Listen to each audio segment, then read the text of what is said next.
The very idea of America is that we're all created equal and deserves to be treated equally throughout our lives. We've never fully lived up to that idea, but we've never walked away from it either.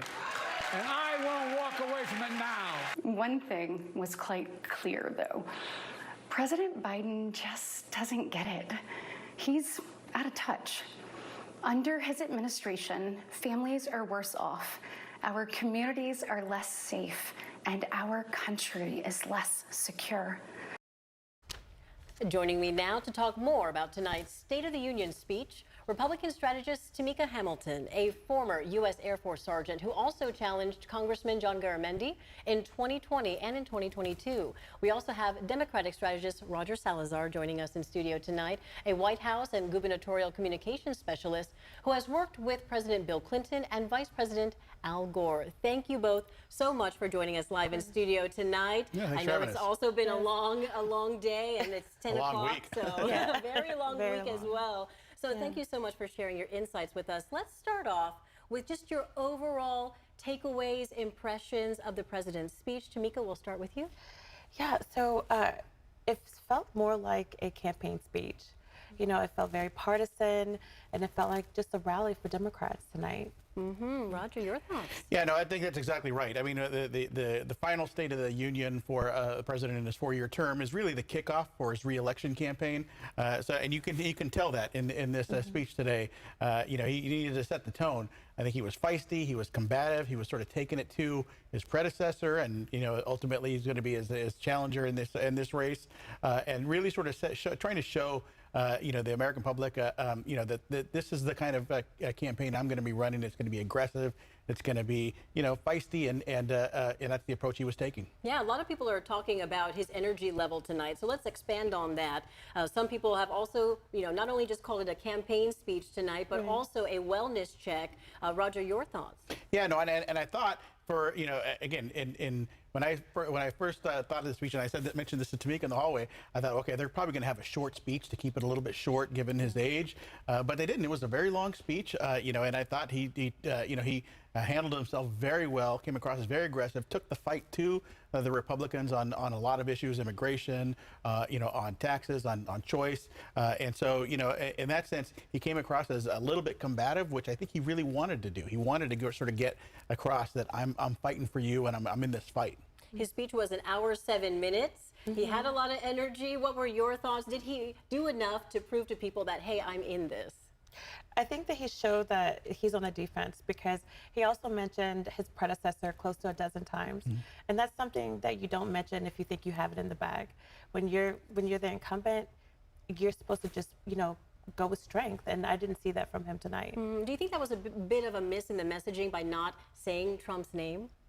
No, it was purposeful, you know, but at the end of the day, there's a lot of weaknesses when it comes to President Biden right now, from public safety to the economy, and I just don't think it's going to be enough to convince people tonight. And tonight he also tried to convince voters and constituents and Congress as well about Ukraine. That was the first topic that he had talked about. He said history is watching. He said that the U.S. needs to be strong in standing up against Putin. Was he effective in his messaging tonight, Tamika?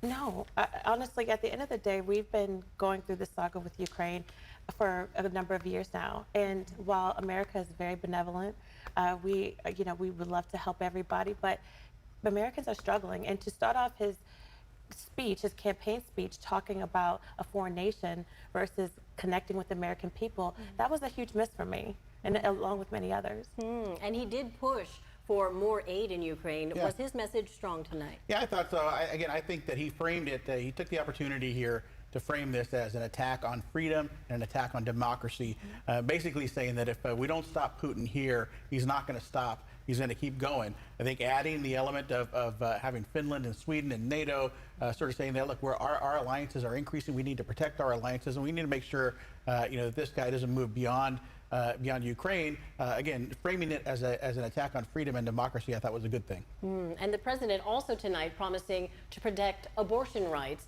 saying he'll pass protections of those rights if he is given a Democratic House and Senate, and turning to the Supreme Court justices with a very strong message. Take a look. It's a decision to overturn Roe v. Wade. The Supreme Court majority wrote the following: And with all due respect, justices, women are not without electoral power. Electoral or political power. You're about to realize just how much you're right about that. Now, the president also pushed former President Donald Trump on Roe versus Wade. He talked about IVF in the Alabama case. Did President Biden do enough to reach out to women voters? I know there's a concern there, especially with turnout in this election. Tamika, your thoughts?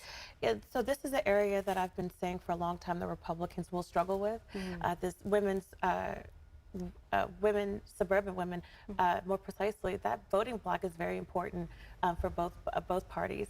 And Republicans have to do better messaging in terms of, how they're going to take women to the finish line, things of that nature. So I always have said that Republicans have to do better with connecting with women on these issues because, Biden's doing everything he can and throwing in the kitchen sink when it comes to these issues. So the Republicans needing to step up in their messaging, yes, and we very have much so. a couple of months to November. Yes, we do. We'll we see do. what happens. Yeah, and I thought he was very aggressive on this front as well. I mean, this is one of those issues that you can tell just in how they set it up and how they framed it, that this is an issue that plays very well for him. Talking about marshaling an army of women voters, I thought, again, there's almost a call to action. He talked a little bit about the successes that they've had on choice issues in the ballot box in other states in 2022 and 2023, and carrying that over into 2024. So I do think that for him, this was sort of a call out to arms to women voters and saying, let's get out there and make sure that we can get Roe v. Wade back. He's also had a lot of help with Vice President Kamala Harris making the rounds. And he specifically called her out for all of the work that she's been doing. And again, as a Californian, we always sort of take interest in how she's playing, and she's sort of had a little bit of an up and down ride as vice president. But I think this is one of those areas that's a strength for her. And he also talked about immigration, which now with recent polling has showed it has surged to being the top issue, if not one of the top, but really the top issue that a lot of voters are concerned with. Did President Biden tonight show that he has enough strength, that he is strong enough to tackle the immigration issue? Your thoughts, Tamika? Yeah, I don't think that he showed enough strength, and then that's being proven in the polls. Americans don't think that he's going to be able to tackle this issue head on. At the end of the day, we have had the highest surge in crossings in American history. I think it's like almost in 40 years, right? And so he has, up until this point, he has not given Americans confidence that he's going to do it. And of course, he tried to point fingers and saying that Republicans didn't want to help pass the recent border bill, but that border bill wasn't a clean bill. It wanted to provide aid of close to $100 million to other foreign nations. Once again, not prioritizing the bill, not prioritizing the border alone. We deserve a clean bill, and it also didn't address security like it should have. So at the end of the day, he's the president. If he's done, tremendous things in terms of trying to do executive orders, and this is something that I think that he's missed the mark on, this is something that's at his feet. Right. He pushed Republicans really hard on this, but polling Yeah. shows that it's one of their strengths, I think. Yeah. It really is one of their strengths. And again, as Tamika mentioned, he tried to put this back on the Republicans, talking about that bipartisan compromise bill that they scuttled at the behest of Donald Trump. He did. I thought it was kind of a smart move for him to sort of point out all the names of the folks who had supported the bill beforehand and say, hey, I know you know how to read. I think that was his line in there, sort of letting them know that, that they had been supportive of this in the past, and that the only reason that they did it was that they scuttled it was for political purposes. So I thought that was effective, but I do think this is an issue that, he needs to be a little stronger on.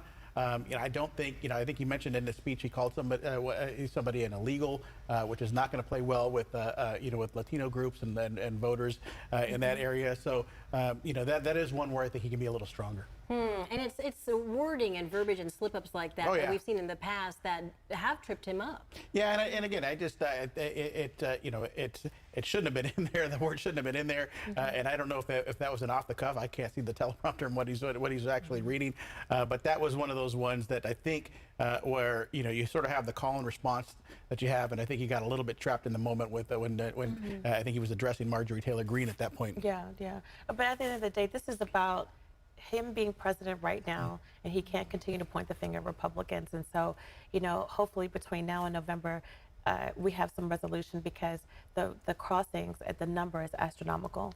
So again, this is laying at the feet of his administration, not Republicans. Right, and a lot of eyes are on independent voters, undecided voters. Did he do what he needed to do to get them on his camp, or vice versa, or if he's dissuaded people, especially maybe in the immigration issue with it being such a hot topic? I think that he did not do a good job in pulling people back together. This speech was supposed to be bipartisan. This is about giving hope. This should have been about giving hope. And I just don't see anyone being sold on anything that he said in terms of saying, okay, you know what, maybe I will vote for him. I just don't see that. Well, and I take a different view. I think that, again, his feistiness, his combativeness, his sort of willing to do a little bit of back and forth with the Republicans in the Congress, and stand up to them, and the recalcitrants. I think that plays well with folks who are like, especially those who are on the fence about, all right, does this guy still have it in him? This was not Sleepy Joe. This was Fiery Joe, and I think that for a lot of those voters who are independents, they look at him again in comparison to the alternative and say, yeah, this is the guy we can go with. I think Americans need to just take this speech and go fact check everything that he said. I think that's the best option right now. I recommend that as well. I think it'll turn out well. We'll see. Well, I would love to pick both of your brains more. There is so much to dissect here, and especially as we get into November and that countdown continues down to the big election day. So thank you both so much for sharing your insights and your time and your perspective. Roger Salazar, Tamika Hamilton. We'll talk again soon. Thank you very much. Thank you so much.